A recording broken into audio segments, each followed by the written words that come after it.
ಇವತ್ತು ನಮ್ಮ ಮನೇಲಿ ಗೆಸ್ಟ್ ಬರ್ತಾರೆ ಅಂತ ವೆಲ್ಕಮ್ ಮಾಡಕ್ಕೆ ಇವರೆಲ್ಲ ಕುಣಿತಾ ಇದ್ರು. ಹಾಯ್ ಎಲ್ರಿಗೂ ನಮಸ್ಕಾರ. ಹೋಪ್ ನೀವೆಲ್ಲ ಚೆನ್ನಾಗಿದ್ದೀರಾ ಅಂತ ಅನ್ಕೊಂಡಿದ್ದೀನಿ. ನಾನು ಕೂಡ ಇಲ್ಲಿ ಚೆನ್ನಾಗಿದ್ದೀನಿ. ಈ ಫಿಗರ್ ಎಲ್ಲೋ ನೋಡ್ದಂಗೈತಲ್ಲ. ಇವತ್ತು ನಮ್ಮ ಮನೇಲಿ ಗೆಸ್ಟ್ ಬಂದ್ರು ಅಂತ ನಮ್ಮ ಅಕ್ಕ ಆರತಿ ಮಾಡ್ತಿದ್ರು. ಹಾಗೆ ಇಷ್ಟನ್ನ ವೆಲ್ಕಮ್ ಮಾಡಕ್ಕೆ ಇವರೆಲ್ಲ ಕುಣಿತಾ ಇದ್ರು.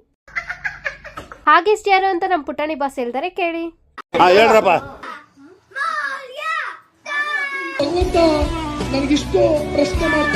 ಇವ್ರು ಇವತ್ತಿನ ನಮ್ಮ ಮನೆಗೆ ಗೆಸ್ಟ್ ಬಂದಿರೋ. ಗೆಸ್ಟ್ ಜೊತೆಗೆ ನಮ್ಮನೇಲಿರೋ ಬಾಸ್ ಇಬ್ರಿಗೂ ಸೇರಿ ಪೂಜೆ ಮಾಡ್ತಿದೀವಿ. ಅದ್ರ ಜೊತೆ ನೋಡಿ ನಮ್ ಪುಟಾಣಿ ನೋಡಿ ಇನ್ನೊಂದು ಮಾಡ್ಕೊಂಡ್ ಬಂದಿದ್ದಾರೆ, ಗಣೇಶ ಅಂತ ಹೇಳ್ಕೊಂಡು.